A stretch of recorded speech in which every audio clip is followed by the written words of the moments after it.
Oke, kita lanjut lagi membahas masih tetap di topik utama kita, yaitu tentang kasus Rohingya. Dan di video kali ini saya akan membahas tentang apa hubungannya Rohingya yang datang ke Indonesia dengan penemuan harta karun yang ada di Laut Aceh atau di Laut Andaman Aceh, yaitu cadangan migas terbesar ketiga di dunia yang baru-baru ini ditemukan. Dan beritanya banyak disebarluaskan berita yang dikait-kaitkan dengan para pengungsi atau imigran gelap yang datang ke Aceh ini dengan penemuan cadangan migas terbesar ketiga di dunia yang ada di Laut Andaman Aceh. Namun sebelumnya saya ingatkan untuk dicek kembali tombol subscribe-nya masih merah atau sudah hitam, karena yang sudah hitam berarti Anda sudah subscribe. Saya ucapkan banyak-banyak terima kasih, karena subscribe dari kalian itu juga sebagai penyemangat buat kami untuk terus menyerukan kasus Rohingya ini. Dan jangan lupa berikan komentar-komentar positif di kolom komentar agar kami tetap semangat dengan dukungan-dukungan kalian di kolom komentar. Dan sebelum kita lanjut ke topik pembahasan utama kita, yaitu tentang migas yang baru-baru ini ditemukan, apa hubungannya dengan para imigran gelap? Namun saya akan membacakan lebih dulu satu komentar dari penonton di video saya, yaitu ini dia komentarnya. Mas Widi, kapan bisa datang langsung ke Aceh? Kami menunggu kehadirannya. Terima kasih atas dukungannya Mas Widi. Untuk kami warga Aceh, semangat terus untuk Mas Widi dan sehat selalu. Nah, itu dia salah satu komentar dari penonton di video saya dari Aceh ya, dari orang Aceh yang meminta saya untuk datang langsung ke Aceh. Untuk saya harus datang langsung ke Aceh itu sepertinya agak berat, karena mungkin untuk saya sampai ke Aceh itu saya harus butuh biaya yang cukup besar, perjalanan yang memakan biaya yang besar ya untuk ongkos ke sana ke sini, dan untuk hidup di sana pun saya juga harus membawa bekal yang cukup banyak. Karena nggak mungkin kalau saya datang ke Aceh itu hanya cukup dengan waktu 1 minggu, itu pasti saya berbulan-bulan di sana untuk ya paling tidak untuk mencari informasi-informasi tentang para imigran gelap ini. Namun jika seandainya di bulan Januari sampai bulan Februari nanti akhir, video-video saya tembus 10 juta tayangan dan subscriber saya tembus 100.000 subscriber, saya janji saya akan terbang ke Aceh. Jika tembus 10.000 tayangan. Kalau tidak, itu kayaknya agak berat juga untuk saya. Namun walaupun saya tidak langsung terjun terbang ke Aceh, saya juga tetap akan menyerukan tentang suara-suara kami tentang kasus Rohingya ini, dan nggak akan berhenti untuk mendukung warga Aceh yang sekarang merasa resah dengan kedatangan para imigran gelap. Oke, kita lanjut ke topik pembahasan kita, yaitu tentang berita yang beredar yang disangkut pautkan antara penemuan migas terbesar, atau itu adalah sebuah harta karun yang sangat berlimpah yang ada di Laut Andaman di Aceh, disangkut pautkan dengan kedatangan mereka para imigran.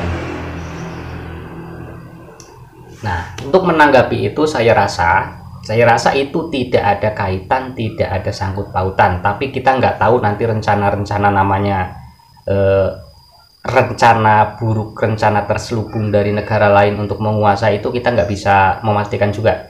Tapi kalau menurut perkiraan saya itu tidak ada hubungannya dengan migas yang ditemukan sekarang. Karena migas yang ditemukan itu hanya baru-baru kemarin di akhir tahun 2023. Sedangkan pengungsi Rohingya ini sudah datang jauh-jauh waktu atau bertahun-tahun ke belakang sebelum ditemukannya itu. Jadi saya rasa itu nggak ada hubungan dan kita nggak perlu khawatir. Tapi walaupun perkiraan kita nggak ada hubungan, tapi kan ya setidaknya kita mencegah, antisipasi jangan sampai itu nanti jatuh ke tangan orang lain, dan itu harus dijaga. Kalaupun memang itu rencana dari luar negeri, dari negara-negara luar untuk menguasai itu juga berat. Karena apa? Itu akan dijaga oleh keamanan negara kita, kecuali yang menyusup di bagian migas itu tadi nanti orang-orang dari luar negeri. Selama itu yang memegang, yang mengendalikan itu orang Indonesia, itu nggak akan lepas. Jadi saya rasa untuk cadangan harta karun kita yang ada di Laut Andaman itu saya rasa aman, nggak ada kaitannya, nggak ada sangkut pautnya dengan imigran-imigran Yaman ini. Bukan imigran Yaman, imigran Rohingya ataupun imigran dari Bangladesh. Jadi kita punya rasa kekhawatiran itu wajar, tapi jangan terlalu berlebihan, karena itu juga nanti efeknya nggak baik juga. Nanti ujung-ujungnya apa? Kita semakin terpengaruh dengan berita-berita yang belum jelas gitu ya, yang belum jelas kebenarannya.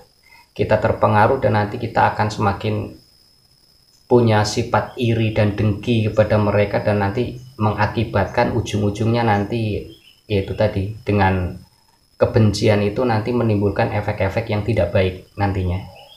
Oke, namun sementara itu dikabarkan juga kemarin tanggal 8 malam, yaitu malam tanggal 9-nya, itu dikabarkan adanya kapal Rohingya yang mendekati ke perairan Indonesia dengan kondisi mereka yang terombang-ambing, dan mereka dikatakan kehabisan bahan bakar dan terlunta-lunta di atas di perairan Indonesia.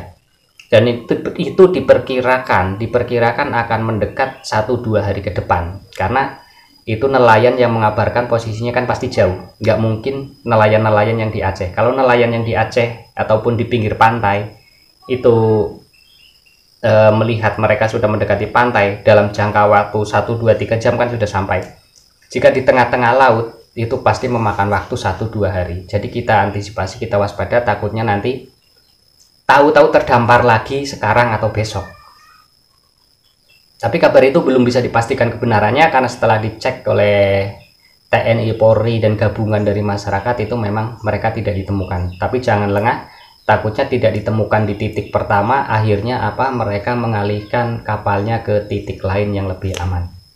Oke, jadi kita jangan mudah terprovokasi, jangan mudah terpengaruh dengan berita-berita yang belum tentu dan belum pasti kebenarannya, dan mereka wajar untuk memberitakan itu karena mereka juga punya kecurigaan dan punya kekhawatiran. Tinggal seperti apa kita menyikapinya. Oke, tolong dicek lagi tombol subscribe-nya. Yang sudah hitam berarti Anda sudah subscribe, yang belum hitam atau masih warna merah Anda harus subscribe, dan tolong diklik agar berubah jadi warna hitam. Karena subscribe dari kalian itu sebagai penyemangat kami untuk terus menyerukan kasus-kasus Rohingya.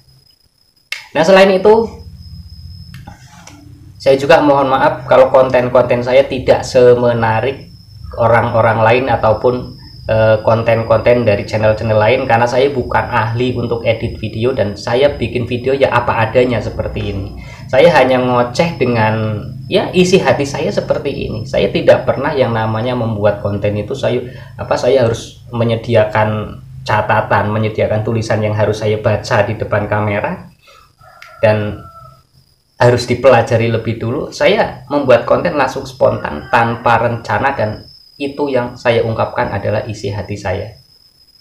Jadi mohon maaf kalau konten-konten saya tidak sebagus dan tidak semenarik konten-konten di channel-channel lain yang kalau saya lihat itu bagus-bagus gitu.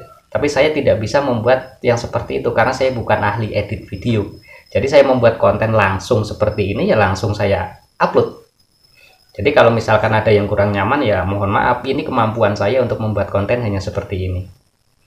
Oke, jangan lupa didukung dengan subscribe dan komentarnya. Kita lanjut lagi ke video-video selanjutnya.